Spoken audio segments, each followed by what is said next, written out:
Some brands can be summed up in one car. For Ford it's the Fiesta, for Mazda the MX-5, and for Mercedes it's this, the new E-Class. It features some of the most advanced technology Mercedes has to offer, including semi-autonomous driving capability and safety systems that will help you avoid having a crash in the first place or protect you should the worst happen. For example, its side airbags are powerful enough to push you inwards away from the impact. I'd rather not test that today though, so instead let's look at space. Now this boot is vast, there's room for a couple of big cases, there's more room underneath the floor, and although it's a saloon you do get a really nice big opening. As for the back seats, yes, it's very roomy back here, lots of legroom. Headroom is good even with the twin sunroofs in place. The only thing I would say is that with the driver's seat dropped all the way down, it's a bit of a squeeze. And then there's the E-Class's showstopper, the optional dual screen dashboard. Now, these aren't touchscreens. Mercedes says that it prefers not to use touchscreens on safety grounds, so instead you control them either using this touch sensitive pad here, this bigger touch sensitive pad here, this rotary controller here, or by voice command.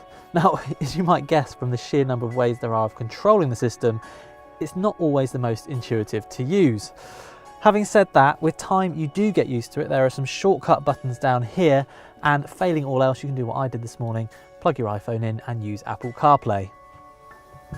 The rest of the interior is as plush and as thoughtfully designed as you'd expect, and it's easy to find a good driving position.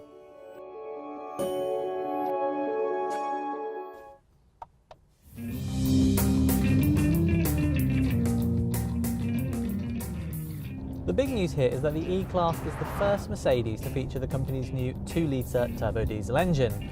With 191 horsepower, it will get from 0 to 62 miles an hour in 7.3 seconds, tops out at 149 miles an hour, and in an EU economy test it returned more than 72 miles per gallon.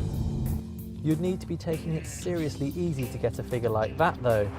In our test, economy has been more like 50 miles per gallon. This is a really good engine. It's smooth, it's powerful, and it's mated to an excellent 9-speed automatic gearbox that shifts ever so smoothly. Compared with the old 2.1 litre Mercedes engine, which was fairly rattly, this is a revelation. It's quite exciting to think it's going to appear in other Mercedes models too. When my colleague drove this car on the international launch, it was on 17-inch wheels and air suspension, and he said it rode sublimely. Well, today's test car is on 19-inch wheels and is in AMG line trim with no air suspension. And you know what? It still rides sublimely. It's really, really good.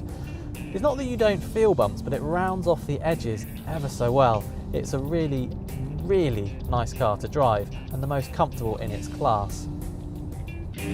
As already mentioned, as an option, the E-Class also has some driverless capability. Running costs are reasonable, with the cleanest model emitting just 102 grams a kilometre of CO2.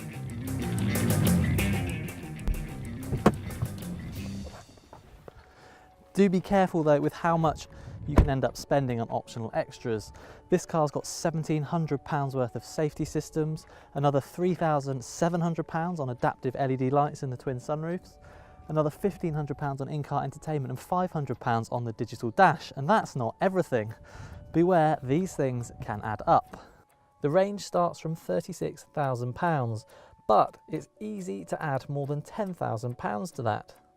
I'll sum up with one final thought, which is to say that at no point in this review have I felt moved to talk about the E-Class's handling, and that's simply because it's not set up to be a driver's car like the BMW 5 Series or Jaguar XF.